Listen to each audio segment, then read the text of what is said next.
এগুলি সত্যি কথা, সব সময় শুনতাম। মেবি এটা জেনারেল চিত্র না, অনেক হসপিটালে ভালো সেবা দেওয়া হয়, কিন্তু জেনারেল যে কমপ্লেইনগুলো করা হয় আমার মনে হয় আপনাদের কিন্তু আমার বলা দরকার।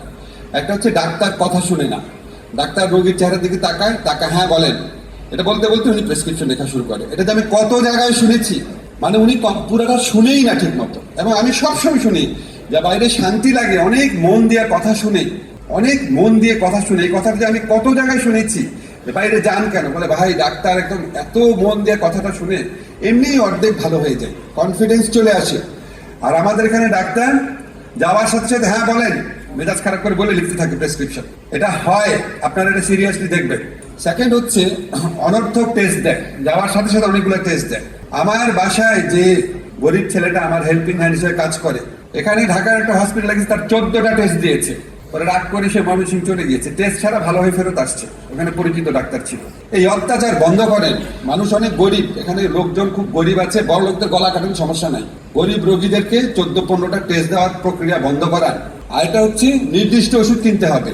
কেন পৃথিবীতে কোন জায়গায় হসপিটালে প্রাইভেট ক্লিনিকে সবসময় ওষুধ কোম্পানির প্রতিনিধির জন্য নির্দিষ্ট টাইম থাকে ডাক্তারের? আপনারা বলেন পৃথিবীতে অন্য কোনো দেশে থাকে?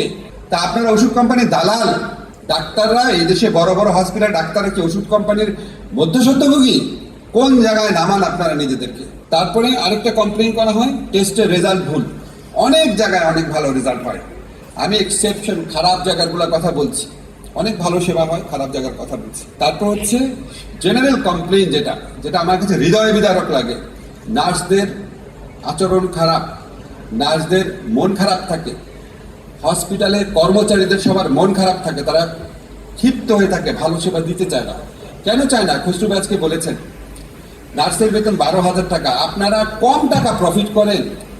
আপনারা যারা অনেকে হসপিটালে মালিক আছেন, আমি ব্যক্তিগতভাবে চিনি, আপনাদের কোটি টাকার বাগান বাড়ি থাকতে পারে, আপনারা নার্সকে একটু ভালো বেতন দিতে পারেন না?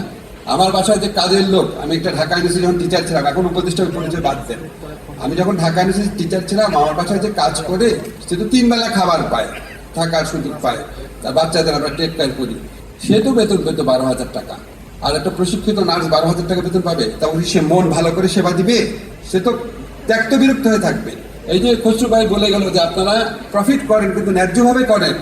আজকে আপনার ভারত, ব্যাংকক এসব জায়গায় মানুষ যেতে চায় না, আপনাদের দেওয়ার ক্যাপাবিলিটি আছে। আপনারা এটা করোনাকালে প্রমাণ করেছেন। বাংলাদেশের স্বাস্থ্যসেবা যদি দিতে চায়, কতগুলো ডাক্তার পর্যন্ত মারা গেছে, নিজের জীবন উৎসর্গ করে সেবা দিয়েছেন। আমি সবসময় বলি বাংলাদেশের ব্যবসায়ীদের সমস্যাটা কি? তারা খরচ করবে, আর একটুখানি বেশি খরচ করলেই হয়ে যায়। যারা স্বাস্থ্যকর্মী আছে, দারোয়ান আছে, লিফটম্যান আছে, সহায়ক কর্মীরা আছে, তাদের যদি আপনি একটুখানি বেতন বাড়ান, কত টাকা যায় আপনার প্রফিট থেকে? 10 কোটি টাকা হয়তো কম প্রফিট হয়। যদি 100 কোটি টাকা প্রফিট করেন, হয়তো 10% কম প্রফিট হয়। এই 10% কম প্রফিটের বিনিময়ে সে যে সেবাটা দিবে মানুষকে, ওইটা সে কাভার করে দিবে। আর যদি কাভার নাও করে, আল্লাহর কাছে তো রিওয়ার্ড পাবেন। আমি প্রচন্ড একটা সুযোগ পেলাম, এরকম ভাবে আমি কথা বলছি, সবাই আপনারা শুনবেন, তো প্রশ্নই আসে না। আজকে উপদেষ্টা হওয়ার কারণে আমার এই কথা বলার সুযোগটা হয়েছে। আপনারা কিন্তু লক্ষ্য রেখে দেখেন একটা জিনিস, আপনারা বললেন 4 বিলিয়ন 5 বিলিয়ন একটা বাজার আছে। 4 বিলিয়ন 5 বিলিয়নের বাজার আপনারা নিতে পারেন না। বাংলাদেশে কোন মানুষটা বিদেশে যেতে চায়? ভারতে, ব্যাংককে এমন মানুষও চিকিৎসা নিতে যায় যে জীবনে ঢাকা শহরেও আসে নাই, ত্যক্ত বিরক্ত হয়ে অনন্য পায় হয়ে যায়। বন্ধ করেন তাদেরকে, তাদের যাওয়াটা বন্ধ করেন। এইখানে সেবা দিলে কখনোই মানুষ বিদেশে যাবে না, কোনো কারণই নাই, প্রশ্নই আসে না, যাবে না। এই 4 বিলিয়ন 5 বিলিয়নের বাজার দখল করেন, আপনাদের লাভ না, দেশের লাভ। ভারতে, ব্যাংককে যেন জীবনে মানুষ চিকিৎসা করার জন্য না যায়, কোনো দেশে যেন চিকিৎসা করার জন্য না যায়।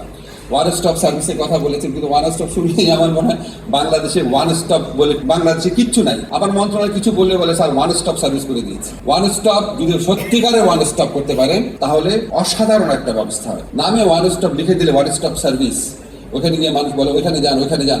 মানুষ তো বোকা না, মনে আপনি তাকে অশ্রদ্ধা করছেন। প্রকৃত ওয়ান স্টপ করতে পারলে খুবই ভালো হবে। তারপরে রোগীদের বিমার চিকিৎসা বিমা, আমি মনে করি এটা অবশ্যই দরকার। সবসময় সবাইকে আপনারা বিনামূল্যে চিকিৎসা দিতে পারবেন না।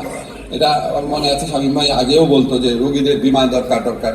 এটাকে খুবই একটা কচু ভাই আছে আপনাদের যারা সংস্কার বুঝে বিমা বুঝে তাদের সাথে করে এমন একটা ব্যবস্থা করেন বড় লোকের উপর চাপটা যেন অনেক বেশি থাকে, গরিবের উপর চাপটা যেন কম থাকে, এইভাবে একটা বিমা ব্যবস্থা গড়ে তোলার চেষ্টা করেন।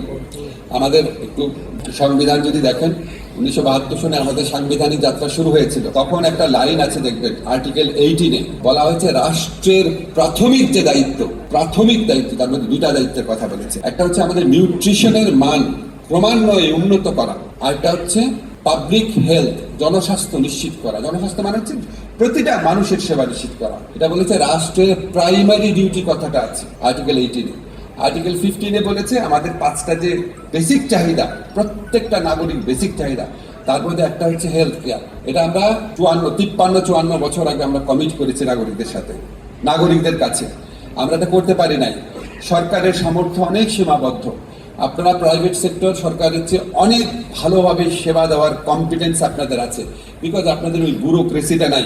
আপনারা খুব কুইক ডিসিশন নিতে পারেন, আপনারা সবচেয়ে ভালো ডাক্তার নার্সকে অতিরিক্ত বেতন দিয়ে রাখতে পারেন। প্রাইভেট সেক্টরে, পাবলিক সেক্টরে পারে না, ও নির্দিষ্ট বেতন কাঠামো রাখতে হয়, বলে ভালো ডাক্তার থাকতে চাবে না।